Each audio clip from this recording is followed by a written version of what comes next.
গল্পের শুরুতে একটা কথা, গল্পটা আমার অনেক ভালো লেগেছে, তাই আপনাদের সাথে শেয়ার করা। ওয়ান অফ দ্য বেস্ট গল্প আমার জীবনে। যদি গল্পটি ভালো লাগে তাহলে প্লিজ লাইক করবেন, কমেন্ট করে জানাবেন। তো চলুন শুরু করা যাক। প্রিয়তাকে এই নিয়ে 26 বার রিজেক্ট করেছে পাত্রপক্ষ। আজও দেখতে আসছে তাকে।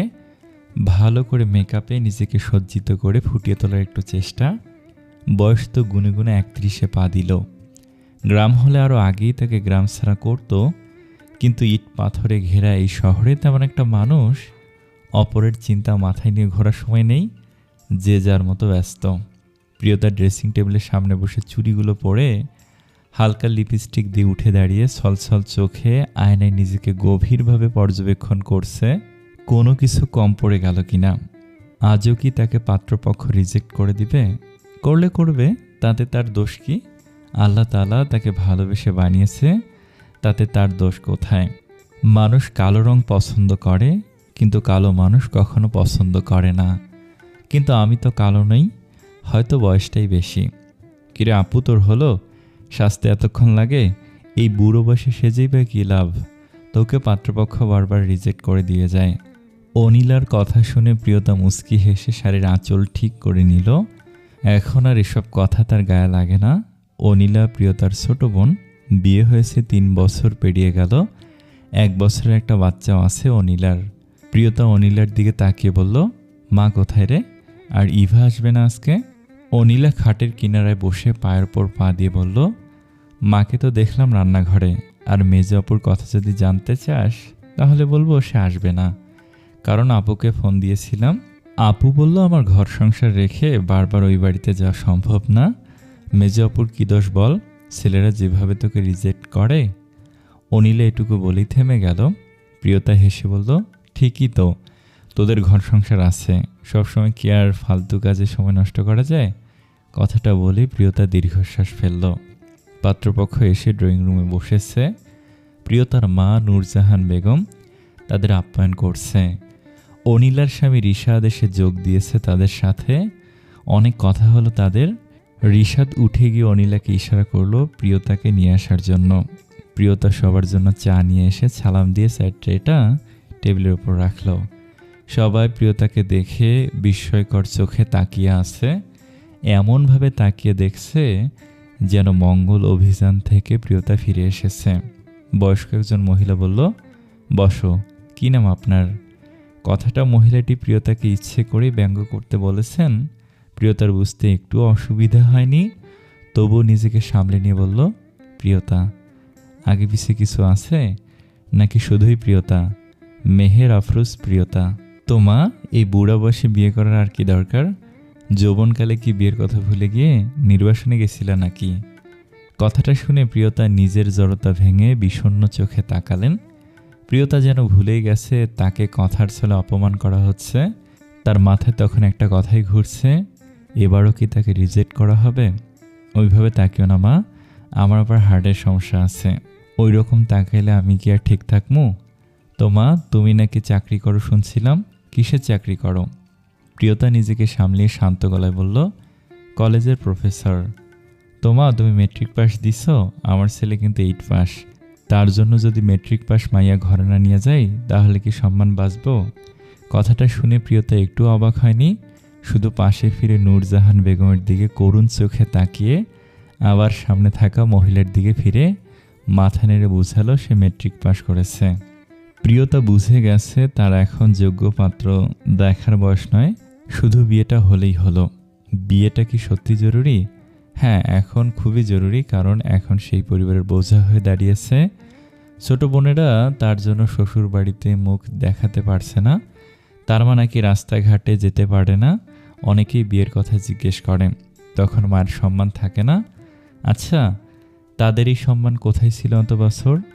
বাবা যখন ছোট ছোট 3 বোনদের তার হাতে উঠিয়ে দিয়ে পরকালে পাড়ি দিলেন, তখন আমার কথা কি একবার ভেবেছিল?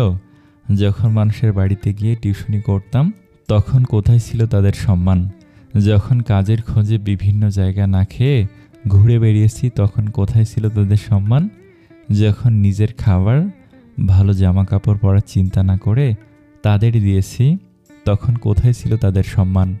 যখন নিজে প্রতিষ্ঠিত হয়ে 3 বোন থেকে 2 বোনকেই বিয়ে দিয়েছি, আরেকটাকে কলেজে পড়াচ্ছি, তখন তাদের সম্মান ইজ্জত কোথায় ছিল?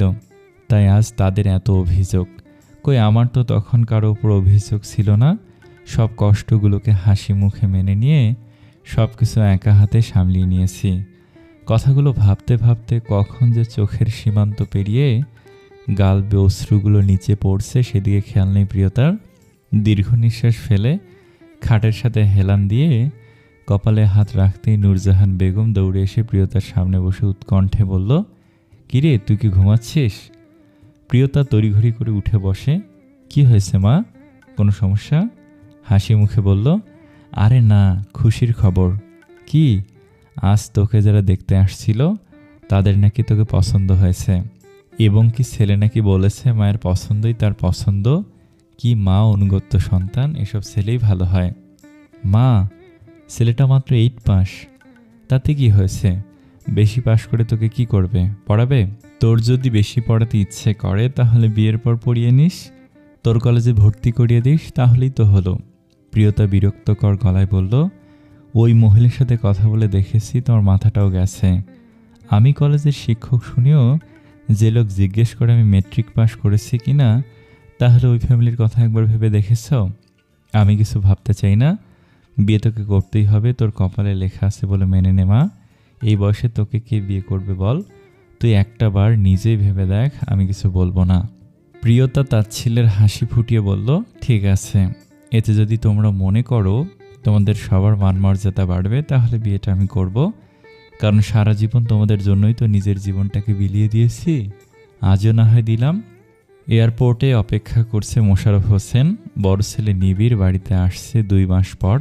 ব্যবসার কাজে সে প্রায় বিভিন্ন দেশে যেতে হয়। এবার সুইজারল্যান্ড থেকে পার্সোনাল পিএ তনুষাকে নিয়ে ফিরে এসেছে সে। এই মেয়েটাকে মোশাররফ হোসেনের বড় বিরক্তকর লাগে, কিন্তু ছেলের মুখের দিকে তাকিয়ে কিছু বলে না। নিবিড় মোশাররফ হোসেনের কাছে এসে বলে, কেমন আছেন বাবা? মোশাররফ হোসেন তনুষার দিকে তাকিয়ে বলে, ভালোই তো ছিলাম, কিন্তু এখন তেমন একটা ভালো লাগছে না। হাই আঙ্কেল, কেমন আছেন? মোশাররফ হোসেন বিরক্তি নিয়ে, আচ্ছা মা, দর্জির দোকানে কাপড়ের বড় অভাব তোমার জন্য, তাই না? তনুষা হাসি মুখটা নিমজ্জিত করে বলে, আঙ্কেল আপনি এইসব কি বলছেন? কাপড়ের অভাব হবে কেন? এটা তো এখন ফ্যাশন। নিবিড়কে ব্যাগপত্র গাড়িতে রাখতে দেখে মোশাররফ হোসেন ভাবলেন, নিবিড় আসার আগেই এই মেরে একটু সাইজ করি। আচ্ছা মা, এটা যদি ফ্যাশন হয় তাহলে এইটুকু পরার দরকার নেই, কারণ আমার মতো পরে অনেকেই ভাববে তুমি ফকির, টাকা পয়সা নেই বিধায় এইসব ছোটোখাটো জামা কাপড় পরে আসো। কেউ তো জানে না আমার ছেলে মাস শেষে তোমার হাতে মোটা অঙ্কের টাকা তুলে দেয়। তনুষা কথাগুলো অপমান বোধ করলেও নিবিড়ের বাবা বলে মুখ বুঝে সহ্য করে নিয়েছে। জুহি কলেজ থেকে এসে নিজের রুমের দরজা বন্ধ করে দিয়েছে সালমা বেগমের মুখের ওপর। এই মেয়েটার একটাই সমস্যা, কিছু হলেই দরজা বন্ধ করে বসে থাকবে। সালমা বেগম ভেবে পায় না দরজা বন্ধ করে বসে থেকে কী লাভ। এই দিকে ছেলেটাও বাড়ি আসছে, এসে যদি দেখে জুহি রাগ করে আছে তাহলে আমার অবস্থা পুরোটাই খারাপ করে ছাড়বে। আমি যে তার মা হয়তো সেটাও ভুলে যাবে। সালমা বেগম জুহির দরজায় এসে কিছুক্ষণ ধাক্কাধাক্কি করে আবার নিজের কাজে মন দিলেন। নিবিড় বাড়িতে এসে জুহিকে ডাকতে লাগলো। সালমা বেগম কপালে হাত দিয়ে ভাবে, এইবার কি হবে? মেয়েটা আমাকে আজ কথা শোনাতে ছাড়বে না। মা, ও মা, কোথায় তুমি? নিবিড় সালমা বেগমকে ডাকতে ডাকতে সোফায় এসে বসলেন। সালমা বেগম এগিয়ে এসে বলল, এই তো বাবা, তোদের এত দেরি হলো কেন? আর বলো না, রাস্তায় যে জ্যাম। আচ্ছা মা, জুহি কোথায়? পাগলিটাকে দেখছি না কেন? সালমা বেগম ঢোক গিলে বলে, কি বলি বল? কলেজে কি হয়েছে কে জানে, সেখান থেকে এসেই দরজা বন্ধ করে আছে। আর তুই তো জানিস ওর রাগ কিংবা মন খারাপ হলেই এমন করে। নিবিড় সালমা বেগমকে কিছু না বলে জুহি রুমের দরজার সামনে দাঁড়িয়ে, জুহি, এই জুহি, ভাই আসার পরে দরজা খুলবি না? কথাটা বলতেই দরজাটা খুলে জুহি নিবিড়ের বুকে ঝাঁপিয়ে পড়ল। জুহির ভালো লাগা মন্দ লাগা সবই নিবিড়কে বলে নিজেকে শান্ত করে, কিন্তু আজ যা সে শুনে এসেছে সেটা তো আর নিবিড় কিছুতেই করতে পারবে না। জুহির ফুপিয়ে ফুপিয়ে কান্না দেখে নিবিড়েরও কান্না পাচ্ছে। জুহির কান্না নিবিড়ের মোটেও সহ্য হয় না। কি হয়েছে তো বলবি আমাকে? জুহিকে এনে খাটে বসালো। মোশাররফ হোসেন আর সালমা বেগমও এসে দাঁড়িয়েছে। কেউ কিছু বলছে না, নীরব হয়ে দেখা ছাড়া তাদের আর কোনো উপায় নেই। নিবিড় জুহির চোখ মুছে দিয়ে আদুরে গলায় বলল, কি হয়েছে বোন, বল না। আমাদের কলেজের ম্যাডামের বিয়ে হয়ে যাচ্ছে। কথাটা বলে বলে আবার কান্না করতে শুরু করলো। জুহি, ম্যাডামের বিয়ে হবে না? ওনার তো বিয়ে আরও আগেই করা উচিত ছিল। এখন হয়তো ওনার মনে হয়েছে বিয়ে করার সময় হয়েছে, করুক না, তাতে তোর ক্ষতি কি? উনি বিয়ে করলে আমায় কি আর আগের মতো ভালোবাসবে? সব তো ওনার বরকেই দিয়ে দেবে। জুহির কথা শুনে নিবিড় না হেসে পারল না। ছোট্ট একটা হাসি ফুটিয়ে তুলে বলে, তুই কি এখনো বাচ্চা? আমি বলতো, জুহি, মানুষের বিয়ের একটা বয়স থাকে, উনি কিন্তু সেটা অনেক আগেই পার করে এসেছে। এখন হয়তো ওনার মনে হয়েছে বিয়েটা করা ওনার জন্য খুব জরুরি, এতে তুই কিংবা কেউ বাধা দিতে পারিস না। আর তুই ওনার বাধা দেওয়ার কোনো বিশেষ ব্যক্তিও নয় যে তোর কথায় উনি বিয়ে করবে না। তুই জানিস না ভাইয়া, কলেজের সবার থেকে ম্যাডাম আমাকেই বেশি ভালোবাসে, খুব আগলে রাখে আমায়। তোকে একদিন বলেছিলাম না এই ম্যাডামের কথা? আমার এখন মনে নেই। আচ্ছা, এখন তুই কি করে জানলি তোর ম্যাডামের বিয়ে? ম্যাডাম আমায় দাওয়াত করেছে, বলেছে সবাইকে নিয়ে যেন আমি ওনার বিয়েতে যাই। এখন তুই বল, ওনার বিয়েতে দাওয়াত খেতে গেলে কি আমার কষ্ট হবে না? কথাটা শুনে নিবিড় হা হা করে হাসে। আচ্ছা ঠিক আছে, তোর ম্যাডামের সাথে আমায় কথা বলিয়ে দিস, তখন বলবো, ম্যাডাম আপনি আমার বোনকে ছেড়ে যাবেন না, সে আপনার প্রেমে হাবুডুবু খাচ্ছে। ভাইয়া, নূরজাহান বেগম প্রিয়তার কথা মতো ঘরোয়াভাবেই বিয়ে আয়োজন করলেন। গায়ে হলুদের দিনও কেউ কলেজে যায়? নূরজাহান বেগম সেটা ভেবেই পায় না। বয়স হয়েছে তো কি হয়েছে, একটু আনন্দ করতে দোষ কি? ইভা আর অনিলা সকালেই বাপের বাড়ি চলে এসেছে। এসেই প্রিয়তাকে না দেখে নূরজাহান বেগমকে গাদা কথা শুনিয়ে দিল। ইভার মেয়ে উপমা নিজের মাকে এইভাবে বকাঝকা করতে দেখে বলে, মা তুমি শুরু করছোটা কি? খালামণি তো একটু পর চলেই আসবে, তাই না? উপমা, তোকে কেউ এখানে কথা বলতে ডাকেনি, তুই যা এখান থেকে। উপমা গম্ভীর হয়ে নূরজাহান বেগমের কাছে চলে গেলেন। প্রিয়তা ক্লাস শেষ করে বাইরে আসতে জুহি পিছন থেকে ডেকে উঠল, ম্যাডাম। প্রিয়তা পিছনে ফিরে তাকিয়ে জুহিকে দেখে মুচকি হেসে বলে, জুহি। কিছু না বলে ছলছল চোখে কিছুক্ষণ তাকিয়ে থেকে দৌড়ে এসে প্রিয়তাকে জড়িয়ে ধরল। প্রিয়তা কিছুটা অবাক হয়ে স্তব্ধ হয়ে আছে। কি হয়েছে মেয়েটার? আস্তে করে পিঠে হাত দিয়ে জড়িয়ে, কি হয়েছে জুহি, তুমি কাঁদছো কেন? কলেজে কেউ কিছু বলেছে? ক্লাসেও দেখলাম মনমরা হয়েছিলে, সবার সামনে জিজ্ঞেস করবো না বলেই কিছু বলিনি। ম্যাডাম আপনি আমাকে ছেড়ে যাবেন না, আপনার বিয়ে হয়ে গেলে নাকি আপনি আর কলেজে আসবেন না।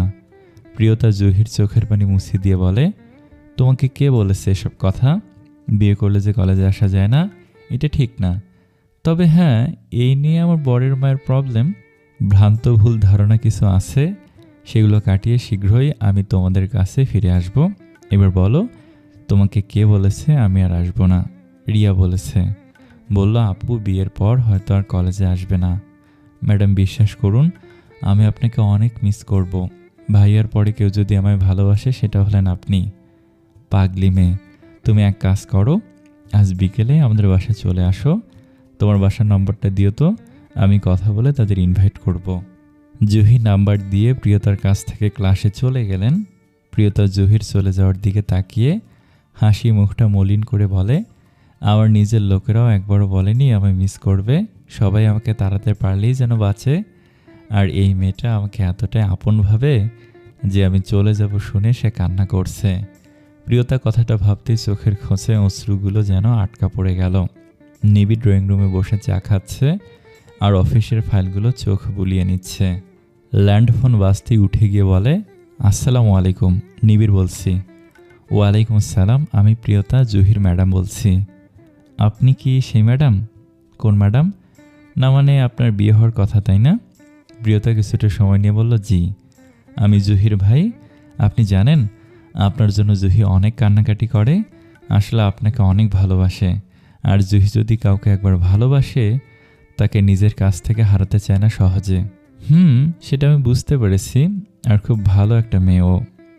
ঠিক, কিন্তু আপনার সাথে তো অনেক কথাই বলে ফেললাম, কী কারণে ফোন দিয়েছেন সেটাই তো জানা হলো না।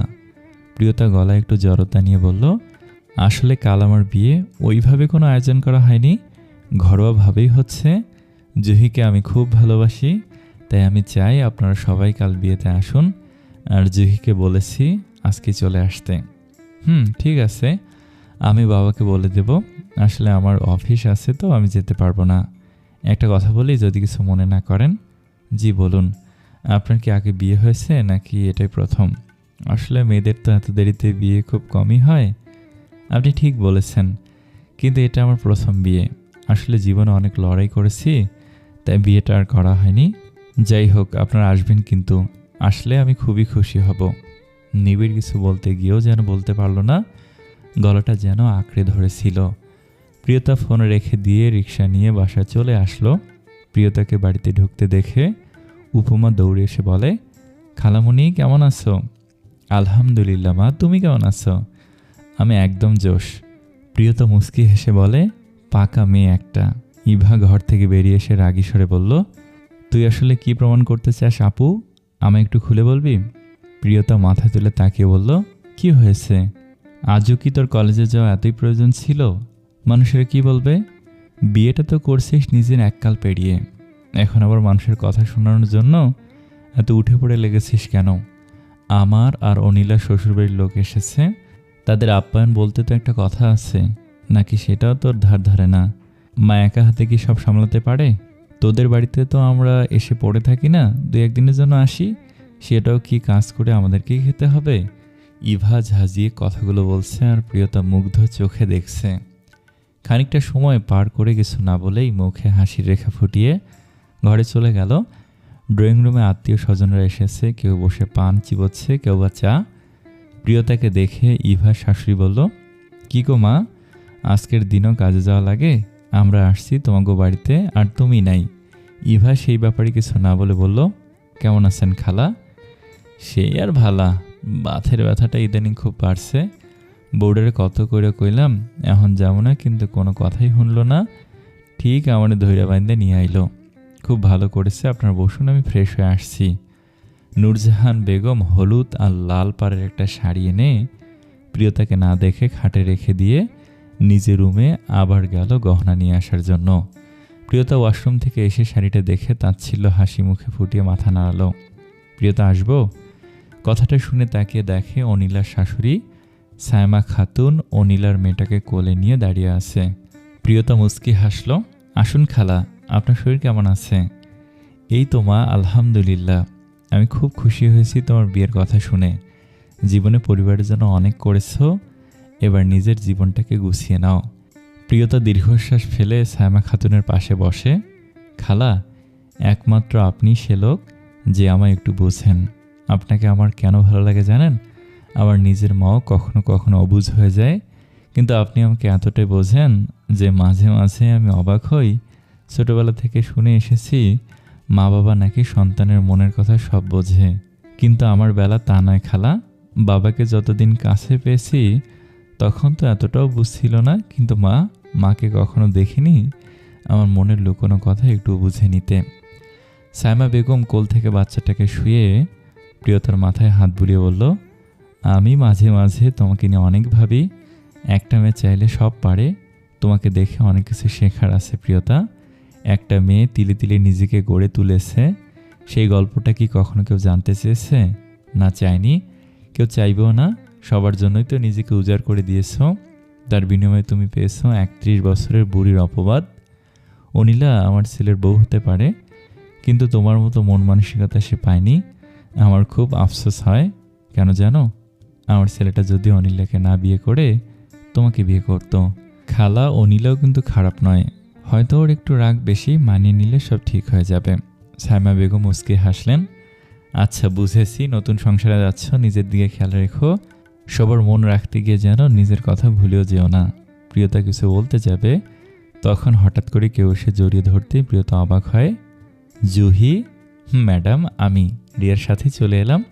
ভাইয়াকে বলে ম্যানেজ করে চলে এসেছি।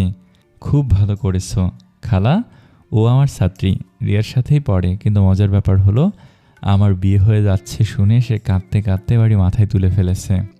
সায়মা বেগম কথাটা শুনে না হেসে পারলেন না। জুহি অবাক হয়ে বলে, কে বলে দিয়েছে আপনাকে এইসব? ভাইয়া বলেছে। আসার সময় ভাইয়া বলেছিল আপনি ফোন দিয়েছেন, তাহলে ভাইয়াই সব বলে দিয়েছে। একটু একটু। রিয়া, যা ওকে নিয়ে যা, দুজনে ফ্রেশ হয়ে নে। নূরজাহান বেগম বিড়বিড় করে ঘরে ঢুকে, কিরে তুই শাড়িটা পরিসনি? না মা।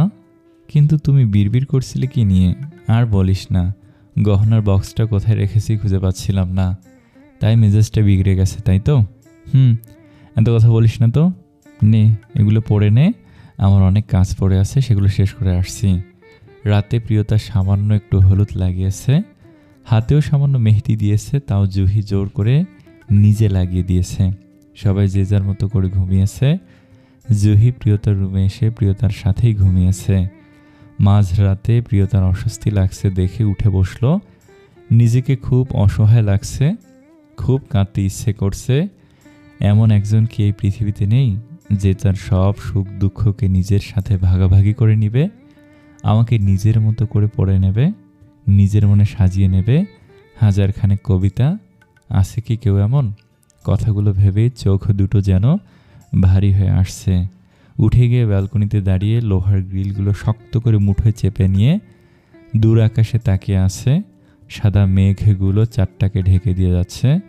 তারা ছুটে চলছে নিজের ঠিকানায়, পিছনে তারা করছে আরও কয়েক খণ্ড মেঘ। প্রিয়তা নিজের অজান্তেই হাসি দিয়ে বলে, হয়তো সামনের মেঘটাই আমি, আর পিছনের মেঘগুলো ছিল আমার ভাবনা, আমার অতীত, আমার অভাব, আমার 3 বোনের ভবিষ্যৎ। হয়তো সেসব পিছন থেকে তারা করছে বলেই আজ আমি প্রিয়তা। হঠাৎই মনে পড়ল জাহিলের কথা। লোকটার সাথে আমার বিয়ে, এখন অনেক আধুনিক যুগ। বিয়ের আগে নাকি ছেলেমেয়ের অনেক কথাই থাকে, কিন্তু জাহিল একটাবারও ফোন দেয়নি, একটাবার জানতেও চায়নি আমার মতামত। এতটা কি মা বাধ্যগত ছেলে? হয়তো তাই। সকাল সকাল প্রিয়তার ঘুম ভেঙে গেল। উঠে গিয়ে সবার জন্য চা বানালো। সকালবেলা ঠিক সময় চা না পেলে ইভার মাথা ঠিক থাকে না, চেঁচামেচি করে বাড়ি মাথায় তুলবে। সে কথা চিন্তা করে নূরজাহান বেগমও উঠে এসে বলে, কিরে তুই চা না করে আমাকে ডাকলেই তো পারতি।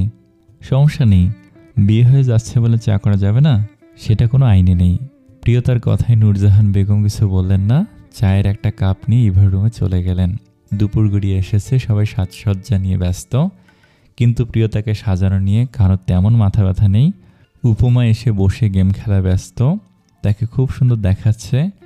10 বছরের উপমার দিকে তাকিয়ে প্রিয়তা হেসে আবার বলল, তোমাকে আজ খুব সুন্দর দেখাচ্ছে খালামণি, তুমি যখন বউ সাজবে দেখবে তোমাকেও খুব সুন্দর লাগবে। উপমা আরও কিছু বলতে যাবে, তখন ইভা এসে ধমকে বলল, উপমা তুই এখানে? যা তো তোর আব্বুকে ডেকে নিয়ে আয় বাহির থেকে। আর আপু, তুই এইভাবে জোকারের মতো বসে আছিস কেন? যা রেডি হয়ে নে। আমি নিজে সাজবো? তাহলে তোকে কে সাজাবে? বুড়ো বয়সে ঢং করিস না তো, অনেক দেখিয়েছিস। নূরজাহান বেগম আস্তে করে বলল, তুই সাজিয়ে দে না, বিয়ের দিন নিজের হাতে সাজলে কেমন দেখায় না?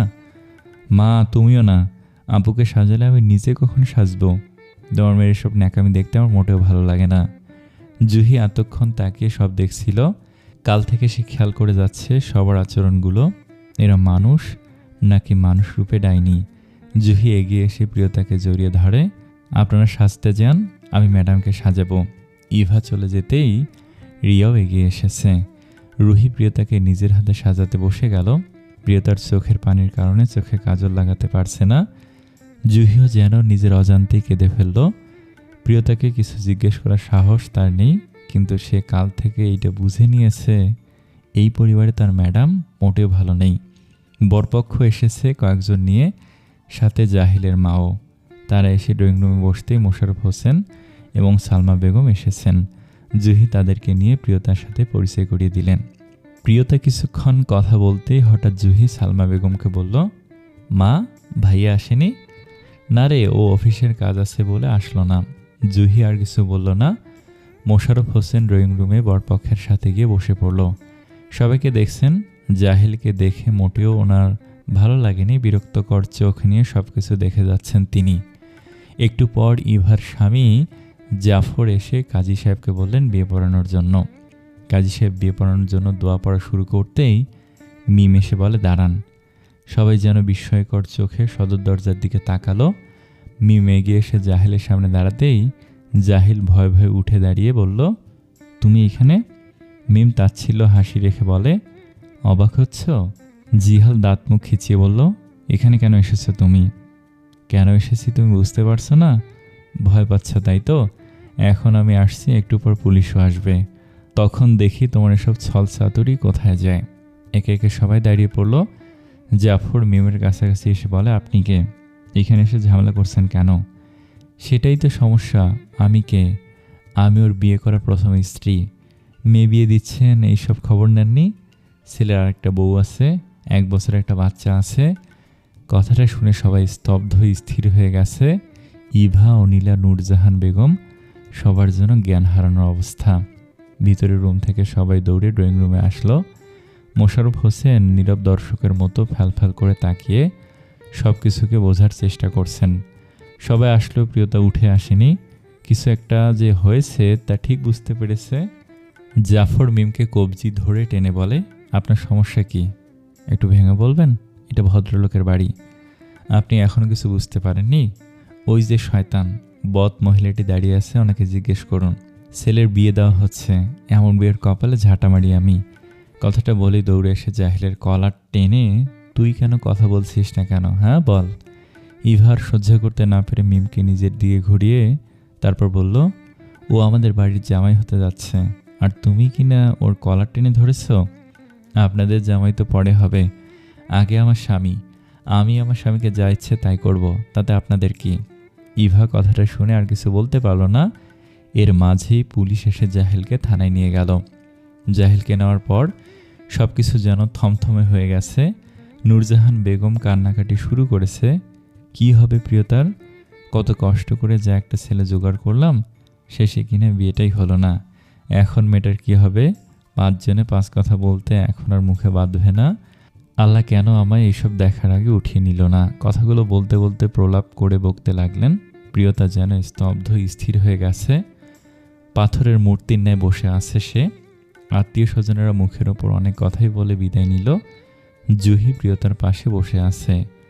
ইভা আর অনিলা ক্রোধ দেখিয়ে প্রিয়তার রুমে গিয়ে বলে, কিরে তুই এখনো বসে আছিস? ফাঁসি দেসনি? আরে তোর তো মরে যাওয়া উচিত। বুড়ো বয়সে যে একটা পাত্র জোগাড় করেছে মা, সেটাও শেষমেশ তোর কপালে জুটল না। তোর জায়গায় যদি আমি হতাম না, আরও আগে আত্মহত্যা করতাম। তোর জন্য আমরা সমাজে আর মুখ দেখাতে পারবো না। ইভার চেঁচানো কথাগুলো শুনে প্রিয়তা ইভার দিকে তাকাতেই, কার জন্য নিজেকে বিলিয়ে দিয়েছি? ইভা, তোর সন্তানের জন্য জাফরের কাছে হাতে পায়ে ধরেছি। অবৈধ সন্তান নিয়ে যখন জাফর তোকে মেনে নিচ্ছিল না, তখন তোর শাশুড়িকে 10 লাখ টাকার বিনিময়ে তোকে ঘরে তুলে নিয়েছে। সেটাকে আমার বাবা তোর জন্য রেখে যায়নি, আমি দিয়েছি। এই বুড়ো বোনটাই দিয়েছে। আর আজ আমি তোদের কাছে এতটাই বোঝা হয়ে গেছি। কথাগুলো প্রিয়তা মনে মনে বললেও শব্দ করার সাহস যেন তার নেই। ইভা থামতে এবার অনিলা বলল, আপু বিশ্বাস কর, তোকে দেখলে আমার ঘৃণা লাগে, তোকে দেখলে আমার রাগ হয়। তোর এই জীবনটা পুরাই বৃথা। এতদিন তো ভালোই ছিলি। তুই কি ভাবিস আজ থেকে তোকে সবাই সহজভাবে নেবে? কখনোই না। তোকে ভালো চোখে দেখবে না। সবাই বলবে নিশ্চয়ই তোর কোনো সমস্যা আছে, যার কারণে তোর বিয়ে হতে হতেই ভেঙে যায়।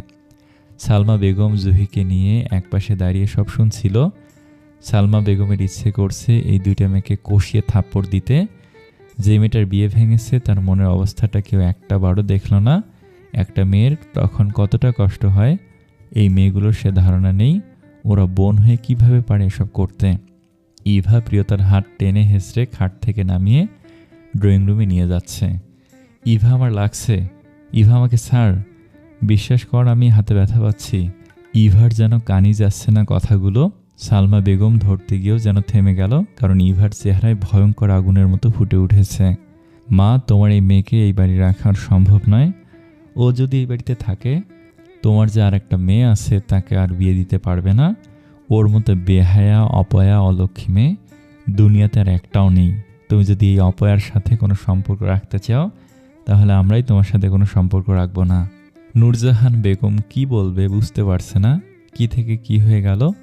মেয়েটা তো বিয়ে করতে চায়নি, আমি তো জোর করলাম। নূরজাহান কিছু বলার আগে মোশাররফ হোসেন বললেন, 1 মিনিট। জোরালো কণ্ঠটা শুনে সব নিস্তব্ধ হয়ে গেল। সবাই অবাক হয়ে মোশাররফ হোসেনের দিকে তাকিয়ে আছে। আমি মোশাররফ হোসেন, আমার ছেলে নিবিড় এই শহরের বিখ্যাত বিজনেসম্যান ইশতিয়াক ইসলাম নিবিড়।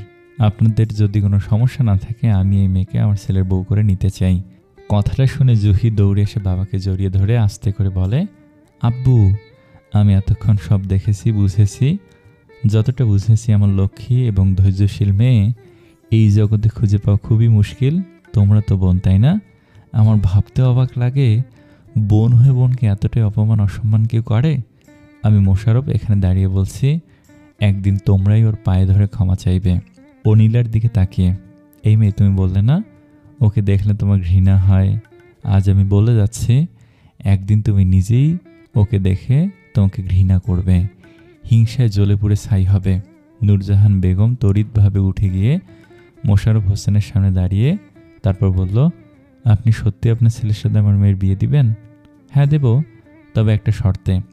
আপনি যা বলবেন আমি রাজি, দেনাপাওনা যা লাগে আমি দেব। আমার মেয়ে চাকরি করে। কথাটা শুনে মোশাররফ হোসেন এবার তীক্ষ্ণ চোখে তাকাতেই ইভা বলল, মা তুমিও না, তোমার এই আপদ মেয়েকে কেই বা বিনা পয়সায় ঘরে তুলে নেবে? উনি বিজনেসম্যানের বাবা, বিজনেসম্যানের চাল উনি খুব ভালোই জানতেন। আর আমার মনে হয় না ওনার ছেলে সুস্থ বা স্বাভাবিক, হয়তো প্রতিবন্ধীও হতে পারে। কেউ বা আর জেনে বুঝে এই বুড়িটাকে ঘরে তুলে নেবে না। দাঁত মুখ খিচিয়ে কথাগুলো ইভা বলতেই মোশাররফ হোসেন ধমক দিয়ে বলেন, এই মেয়ে, তোমার সাথে আমি কোনো কথা বলছি না। তোর মতো এত নিচ একটা মেয়ের সাথে কথা বলে আমার সম্মান আমি নিচে নামাতে চাই না। আমার ছেলে কি সেটা তুমি আসলেই দেখতে পাবে।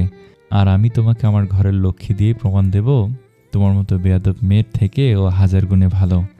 নূরজাহান বেগমকে উদ্দেশ্য করে বলল, আমার কিচ্ছু চাই না, শুধু চাই আমার ঘরের লক্ষ্মীর সাথে আপনাদের আর কোনো সম্পর্ক থাকবে না। সালমা বেগম মোশাররফ হোসেনের কাছে গিয়ে বলল, তুমি এসব কি বলছো? আমার ছেলে মেনে নিবে? আমার খুব ভয় হচ্ছে গো। সালমা, ছেলে আমার রাজি আমি করাবো। জুহি, তোর ভাইয়াকে ফোন দিয়ে এখনই এখানে আসতে বল। জুহি খুশিতে যেন আত্মহারা, সাথেই ফোন দিয়ে নিবিড়কে জরুরিভাবে আসতে বলে দিল। নিবিড় হন্তদন্ত হয়ে ছুটে আসলো প্রিয়তার বাড়িতে। নিবিড়কে দেখে সবাই অবাক। ইভা নিজের চোখেই বিশ্বাস করতে পারছে না। লম্বা চওড়া, ফর্সা, মুখ ভর্তি চাপদাড়ি, এক অন্যরকম মায়া আছে লোকটার মুখে। ইভা ভেবেই পায় না সত্যি কি এই ছেলে বিয়ে করবে? জীবনেও না। তবে এই ছেলেকে হাতছাড়া করা যাবে না। বুড়িটাকে বিয়ে করতে রাজি না হলে রিয়ার কথা যে করেই হোক বলতে হবে। কথাটা ভাবতেই যেন ইভার মনে স্বস্তি ফিরে এলো। নিবিড় এসে বিস্ময়কর চোখে চারিদিকে একবার তাকে বলল, বাবা, আপনি আমায় এখানে কেন এত জরুরিভাবে ডাকলেন? আপনি জানেন আমি মিটিং থেকে ছুটে আসলাম। মোশাররফ হোসেন গম্ভীর হয়ে বসে বললেন, সবাইকে উদ্দেশ্য করে বলল, আপনারা একটু আমাকে একা আমার ছেলের সাথে কথা বলতে দিন। কথাটা বলতেই সবাই উঠে গেলেও ইভা বলল, আমি থাকি। মোশাররফ হোসেন রাগান্বিত চোখে তাকাতেই ইভাও চলে গেল। ইভার পায়চারি যেন বেড়ে চলছে। নিবিড় কি করবে এই বিয়ে? নিবিড়কে ইশারা করে বসতে বলে, আমি তোর বিয়ে ঠিক করেছি আর বিয়েটা এখনই হবে। মানে বাবা, আপনি এসব কি বলছেন? আমি এখানে সবাইকে কথা দিয়ে ফেলেছি, আর আমার এইটা বিশ্বাস আমার ছেলে কখনো আমার উপর কথা বলবে না, কারণ আমি সে শিক্ষা দেইনি। মেয়েটা কে বাবা? জুহির ম্যাডাম। কিন্তু ওনার তো নিবিড়কে থামিয়ে, না, বিয়েটা হয়নি। মোশাররফ হোসেন সব খুলে বলতেই নিবিড় চুপ করে আছে, কিছু বলতে পারছে না। মনে মনে ভাবছে, বাবা কি করে এমন একটা কথা আমাকে বলতে পারলো। তখনই জুহি এসে পাশে বসে, ভাইয়া, আমিও চাই ম্যাডাম আমার ভাবি হয়ে আমাদের বাড়িতে যাবে, আমার সঙ্গী হয়ে সারা জীবন আমার সাথে থাকবে। প্লিজ ভাইয়া, তুমি রাজি হয়ে যাও। নিবিড় নিচের দিকে তাকিয়ে আছে, কান্না ক্লান্ত টকটকে লাল চোখে। মোশাররফ হোসেন নিবিড়কে কিছু না বলেই জাফরকে বলল, আমার ছেলে রাজি, কাজী সাহেবকে ডাকুন। কথাটা শুনেই উদ্বিগ্নতার চোখে তাকিয়ে দীর্ঘশ্বাস ফেলে নিজেকে সংযত করে নিল নিবিড়।